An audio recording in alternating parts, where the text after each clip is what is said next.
Une fois que vous avez ouvert votre modèle Geniali et que vous avez choisi vos pages, vous êtes sur l'interface de création. Cette interface de création, elle est assez basique. Je vais commencer par vous présenter le menu latéral gauche, ici, qui ressemble assez à celui de Canva, pour ceux qui maîtrisent Canva.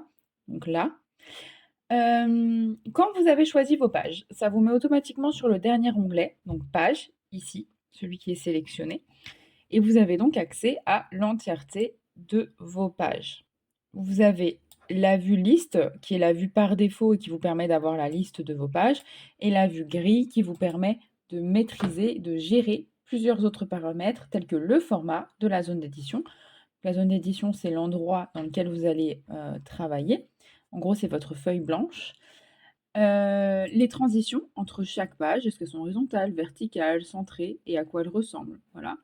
Et la navigation, puisque dans Canva, vous avez, dans Geniali, pardon, vous avez plusieurs méthodes de navigation sur lesquelles on reviendra plus tard. L'onglet au-dessus de page, c'est fond. Ça correspond à arrière-plan dans Canva. Ça vous permet de régler l'arrière-plan, en fait, donc de la zone d'édition, qui est ce carré blanc, là, donc votre feuille, en fait, et de la base, qui est ce qu'il y a en dessous la feuille.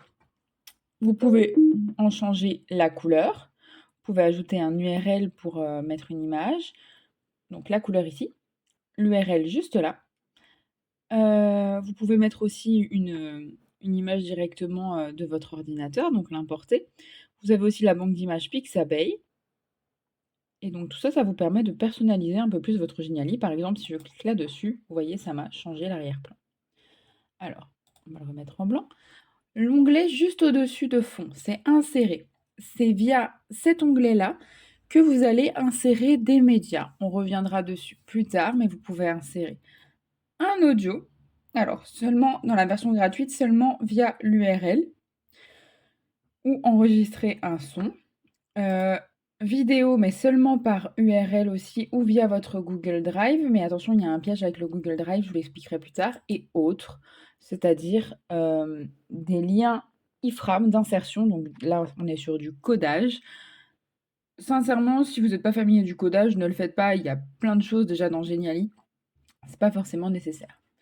Au-dessus de insérer, vous avez Smart Block. Les Smart Blocks, ce sont toutes les données. Donc, c'est-à-dire que vous allez avoir les diagrammes, les données, tableaux graphiques, tout ça. Vous pouvez intégrer directement un calendrier. Alors, à quoi ça ressemble? Je vais vous intégrer. Je mets une page blanche.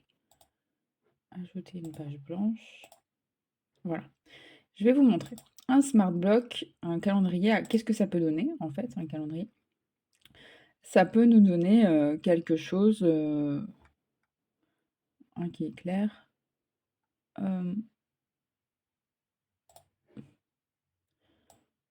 Comme ça, là c'est plutôt un processus, mais vous allez avoir des calendriers aussi un peu plus bas. Il faut descendre. Alors, vous avez ça. On va le supprimer.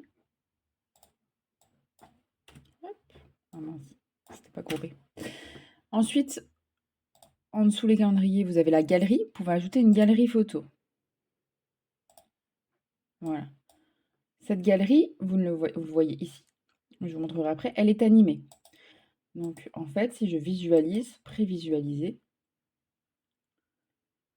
je vois à quoi ça correspond. Je peux zoomer sur celle-là, je peux zoomer sur celle-là. Voilà, ma galerie ressemble à ça. Ensuite, vous avez les cartes. Le full size, c'est-à-dire ce sont des choses qui prennent toute la taille de votre page. Alors, quand je dis choses, parce que ça peut être beaucoup, beaucoup de choses. Il faut vraiment explorer. Alors, on peut moins facilement trier dans Geniali que dans Canva. C'est aussi ça qui est moins facile. Vous avez des choses animées, vous avez des box, des profils. Il y a extrêmement de choses préfaites pour vous faciliter la vie dans Geniali. Au-dessus de Smart Block, vous avez questions interactives. Alors, ces questions interactives, vous n'avez pas accès à questions ouvertes ni à sondage, mais vous avez accès à choix multiples, vrai ou faux, choix d'image, ordonner les réponses. Tout ça, ça vous sert à construire des exercices.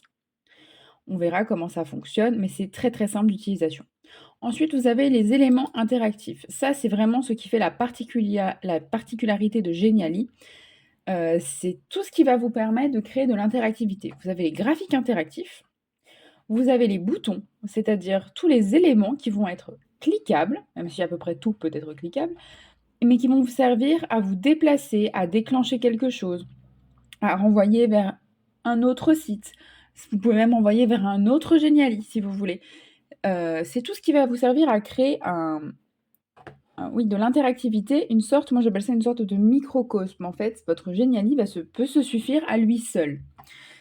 Et là, vous avez la zone interactive. Alors ça, c'est une zone qui est invisible. Vous la définissez comme ceci, voilà, et ça c'est votre zone de base. Si vous voulez la mettre grande comme ça, elle se mettra. Vous la verrez à la création, mais lorsque vous prévisualisez votre Geniali ou que vous le présentez, elle ne se voit pas.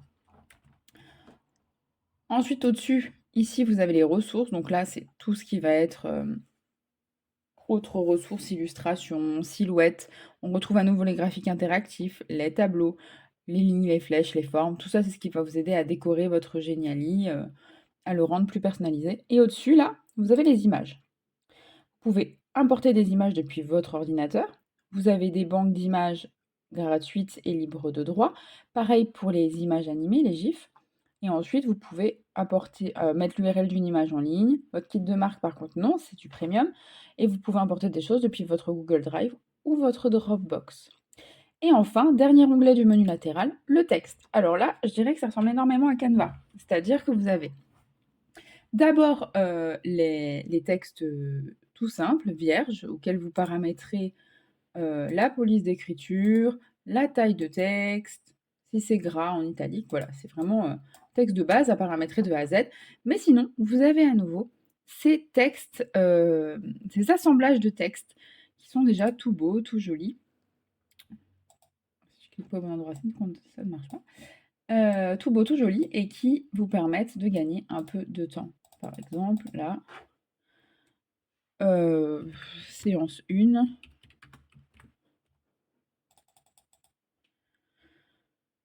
À la Renaissance, je ne sais pas, j'invente.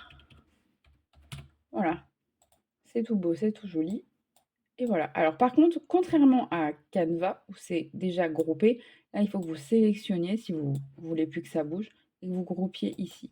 Mais je vous referai un tuto là-dessus.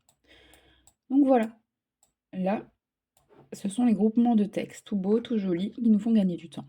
Donc voilà, ça c'était la présentation du